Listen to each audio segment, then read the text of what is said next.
सदगुरु भगवान की जय। विश्व रूप परमात्मा की जय। बोलो सनातन धर्म की जय। शिव संतों की जय। नारायण भगवान श्री मायानंद चैतन्य की जय। गुरुर्ब्रह्मा गुरुर्विष्णु गुरुर्देवो महेश्वरा साक्षात् गुरु ही परब्रह्म तस्मै श्री सद्गुरुवे नमः। मायानंदं परम सुखदं केवलं ज्ञानमूर्तिं द्वन्द्वातीतं गगनसदृशं तत्त्वमस्यादिलक्ष्यम् एकं नित्यं विमलमचलं सर्वधी साक्षीभूतं भावातीतं त्रिगुणरहितं तन्नमामि सद्गुरुवे नमः। तन्नमामि सद्गुरुवे नमः। तन्नमामि सद्गुरुवे नमः। आज गीता अध्याय 15वें का पुरुषोत्तम योग नामक अध्याय प्रारंभ। भगवान बोले, यहाँ पर गीता अध्याय 15वें में जो पुरुषोत्तम योग नामक के विषय में भगवान कृष्ण ने जो अर्जुन को समझाया था, उन्होंने पहले ही श्लोक में ये बात कही कि ऊर्ध्वमूलम अधः शाखम। भगवान ने इसका हिंदी में अनुवाद किया है कि ऊंचा है मूल,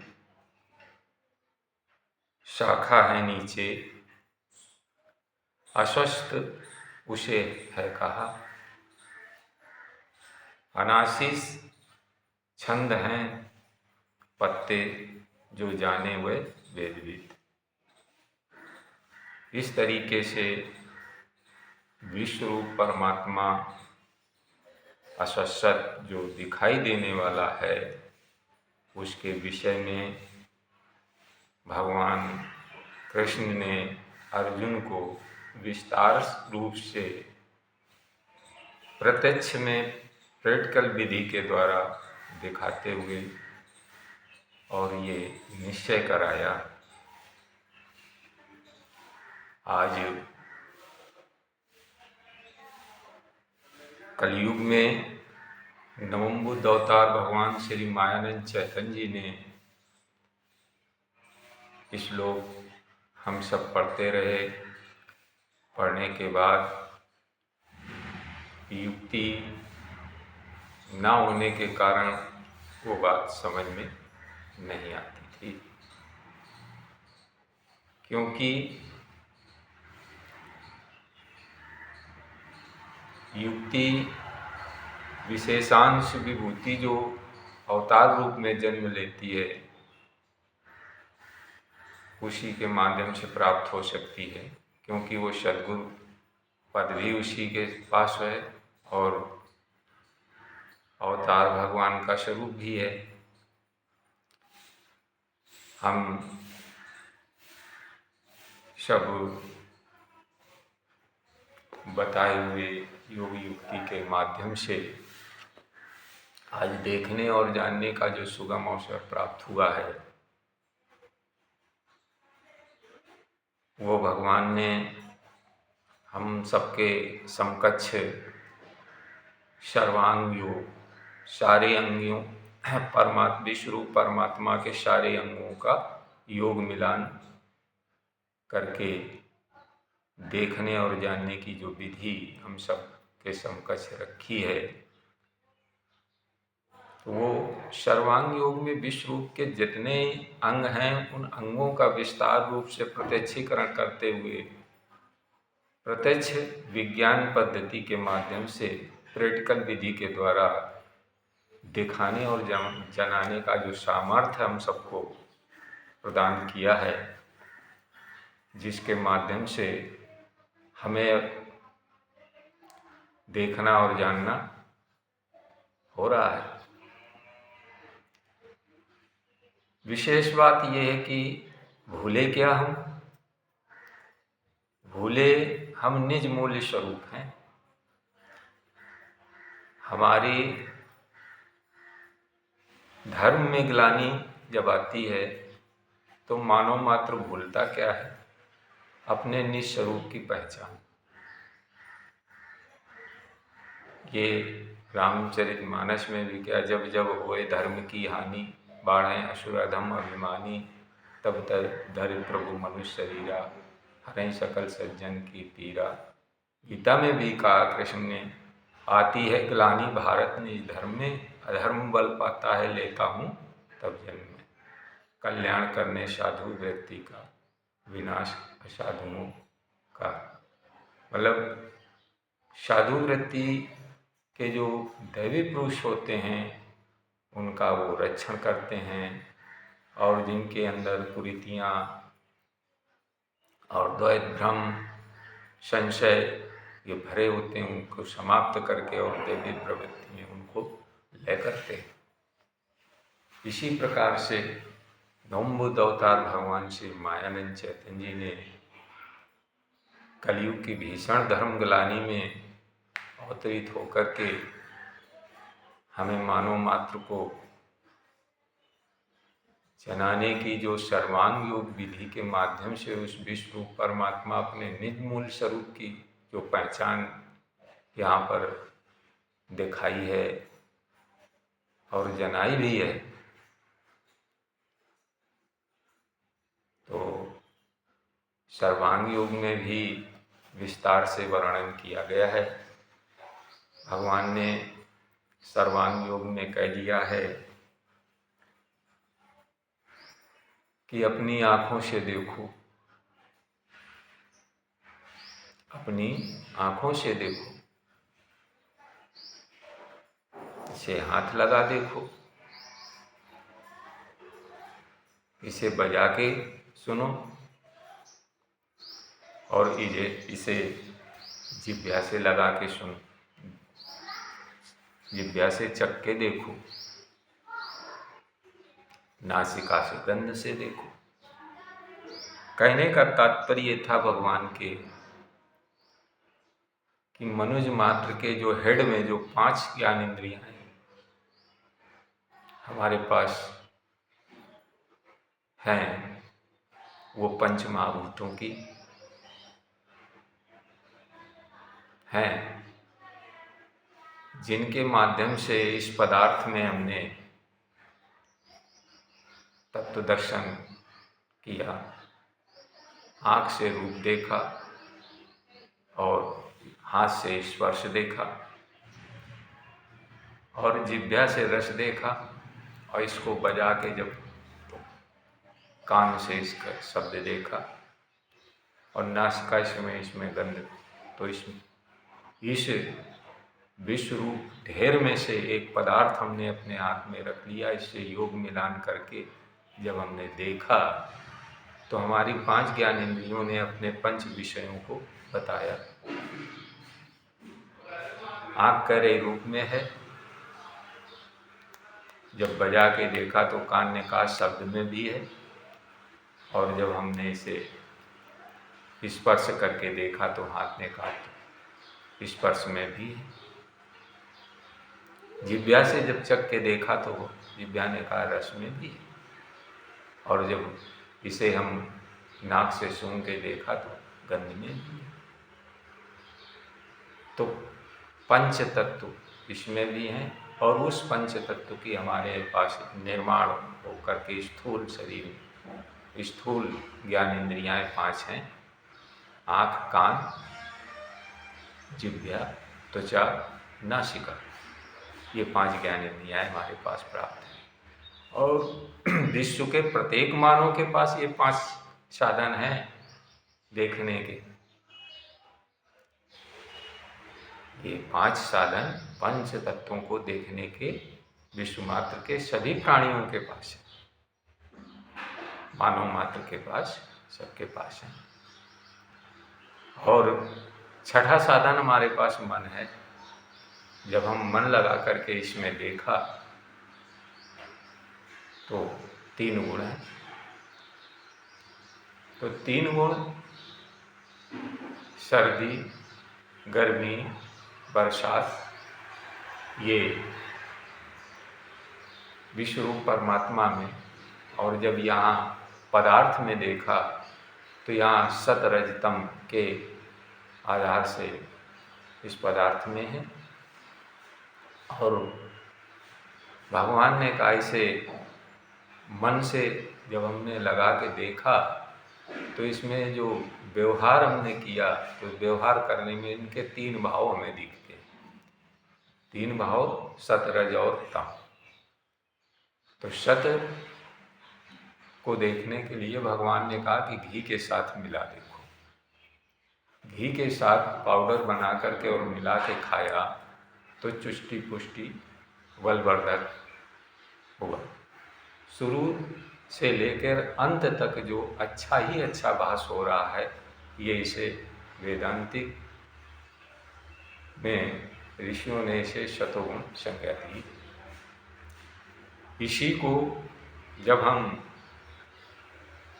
जल के साथ मिला करके, जल के साथ मिला करके 200-250 ग्राम 3-4 गिलास पानी शरबत बना लिया, तो जब हमने एक गिलास पिया तो हमारे मन को अच्छा लगा। आसक्ति भाव मन में जागृत हुआ तो एक गिलास पीने में उसकी तृप्ति नहीं हुई तो सोच मन कहता है 2-3 गिलास और पी लेते तो मज़ा आ जाता। तो मन के प्रभाव से उसने 3-4 गिलास पी लिए। अब जब ये हमारे पीने के बाद अंदर गया तो सर्दी या गर्मी से उष्णता होने लगी और उससे हमारे अंदर विकार उत्पन्न हुए। गला बैठ गया, खराश होने लगी, नाक से पानी टप टप छूने लगा, फीवर बढ़ गया। तो कहने का तात्पर्य यह है कि वस्तु में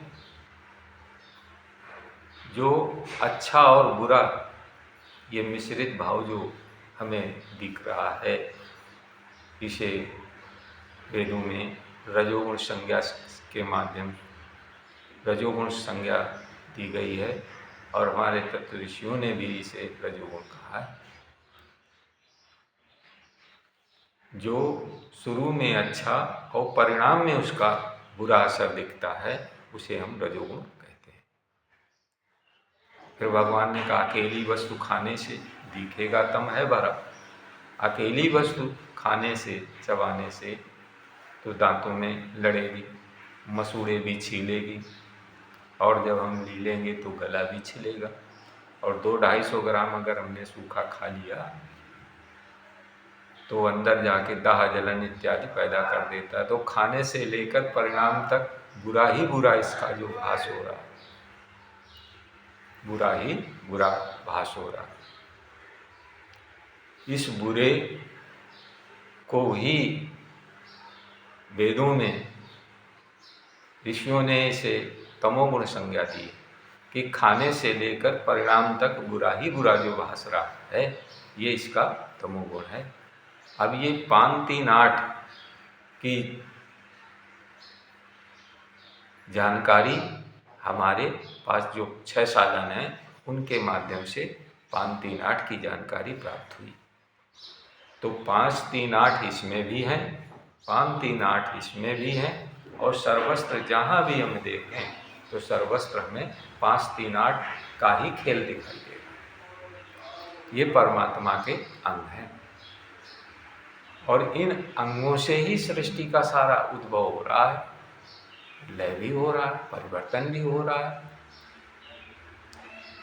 अब ये 8 साधन जहाँ पर लय अवस्था होती है उसका नवी गुण साम्या कहते हैं, उसे हम नवी गुण साम्या कहते हैं। गुण साम्या कहते हैं साकार पिंड स्वरूप में जो दिख रहा है ये गुण साम्या है। इसी गुण साम्या में 8 भाव हमने लिखे, शब्द, स्पर्श, रूप, रस, गंध और गुणत्रय, ये 8 साधन और 9वीं गुण साम्या, ये 8 अपने को एक में लय किए हुए अवस्था है। एक में 8 को लय की हुई अवस्था का नाम गुण साम्या है। अब भगवान ने कहा जीवों में अन्न के द्वारा, अब यही अन्न है, यही अन्न है, इस अन्न को भक्षण शक्ति के द्वारा, तो अन्न यही भी नहीं, अन्न ये भी है। अन्न ये जितनी भी हमारी जरूरत की सामग्रियां हमसे जुड़ी हैं वो सब अन्न ही हैं, क्योंकि हमें ही सुख देने वाली। तो जीवों में अन्न के द्वारा ये तीनों स्थूल रूप से, अब जब हमने भक्षण शक्ति के द्वारा अपने अंदर ले गए तो इसमें जो सुसुप्त अवस्था में 3 गुण क्रिया कर रहे थे वो यहाँ पर सूक्ष्म रूप से कफ वात पित्त बन करके कूदने लगे। अब जब इससे स्थूलता पाई स्वरूप बोध के लिए, अब इससे स्थूलता उसने प्राप्त की। ये जो कफवात पित्त थे इन्होंने स्थूलता को प्राप्त किया, तो यहाँ पर मन बुद्धि अहंकार बन के कार्य करने लगे। तो इस बॉडी में मन बुद्धि और अहंकार बन के कार्य करने लगे। ऐसे ही 8 अंग स्थित हैं क्षर भाव में, इसी को साम्यावस्था गुणों की सांख ने कही। ये जो दिखने वाला क्षर है इसी में ये 8 अंग स्थित हैं, और इसी 8 अंग स्थित होने के कारण से 9वीं गुण साम्या, हमने इसको गुण साम्या के नाम से जानते हैं। अब यहाँ फिर आगे साकार और निराकार की बात आती है। जब ये गुण साम्या में आ गए तो आगे भगवान ने कहा साकार है, साकार वही है, निराकार भी वही, दोनों का धाम भी है, वो उसको सर्व है का।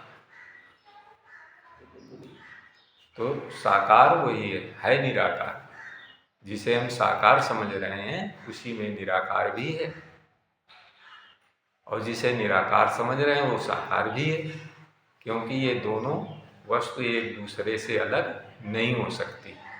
जैसे कि इसमें जो मिठास है, प्रियत्व है, वो निराकार है, और ये जो साकार है ये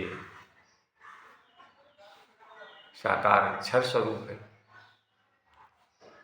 तो अब हम ये कहते हैं कि भैया ये प्लेट में रख दो, और साकार वाले से कहते हैं साकार निराकार में हाथ मत लगाना, और साकार निकाल के अलग रख दो। वो कहता भैया ये तो हो ही नहीं सकता। फिर हमने कहा निराकार वाले से, निराकार में अलग इससे निकाल के रख दो और साकार में हाथ मत लगा। तो वो कहने लगा भैया ऐसा नहीं हो सकता। तो जब ऐसा हो नहीं सकता है तो हमारी बुद्धि में भ्रम क्यों कि साकार भी वही है और निराकार भी वही है, दोनों का धाम भी है, वो उसको सर्व है कहा। जहाँ पर दोनों का धाम है वो ही विश्वरूप परमात्मा है, अपने सहित जो दिखने वाला है वही विश्वरूप परमात्मा है। कहने का तात्पर्य ये था कि 15वें अध्याय में जो पुरुषोत्तम योग नामक है,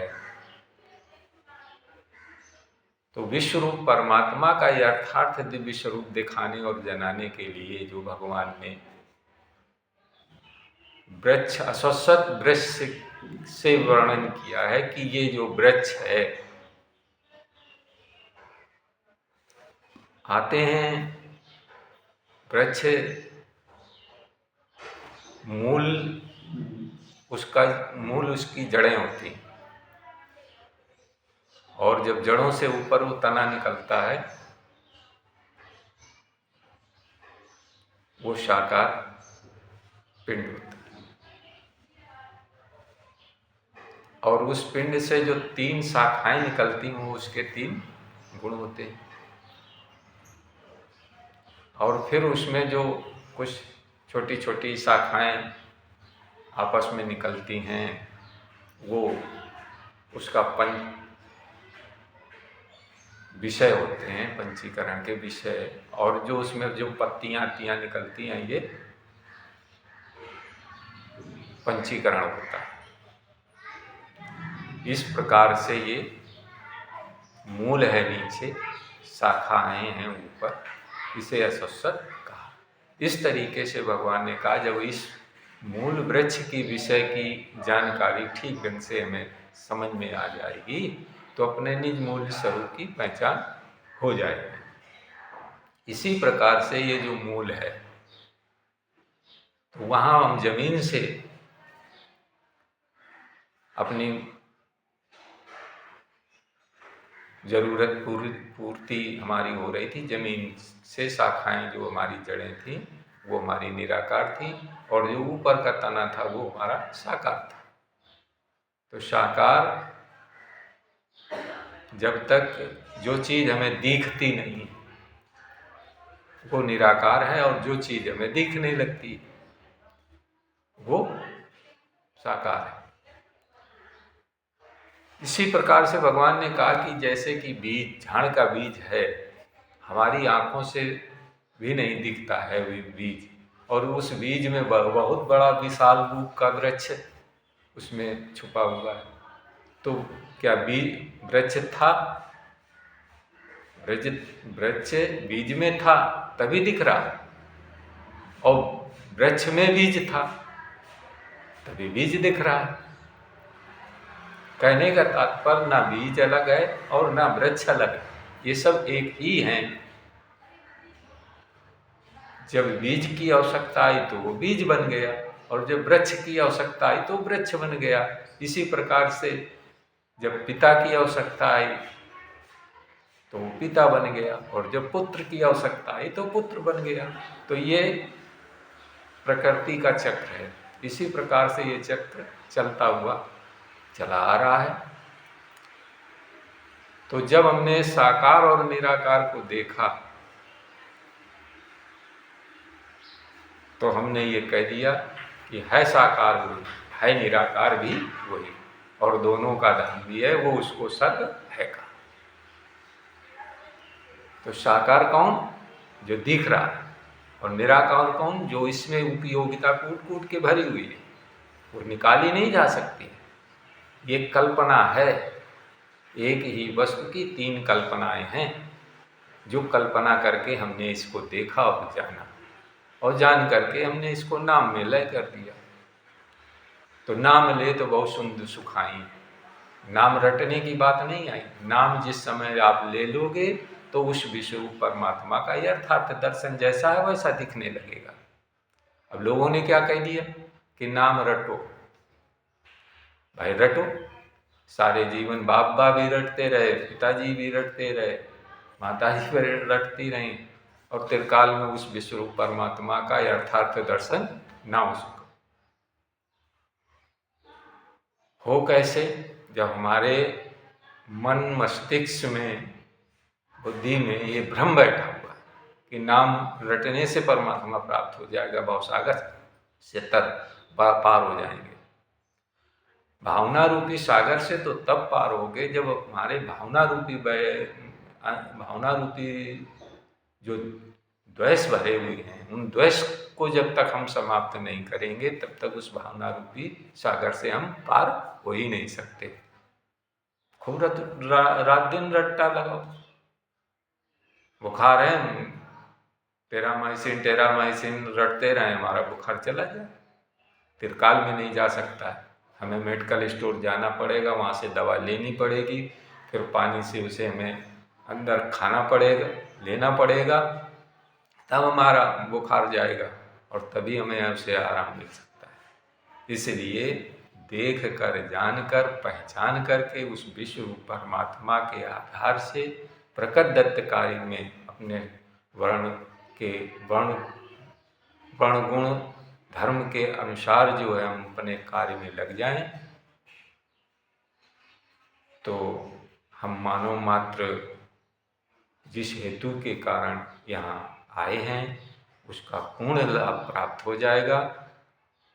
और आगे विषय फिर आपको किसी उसमें समझाएंगे।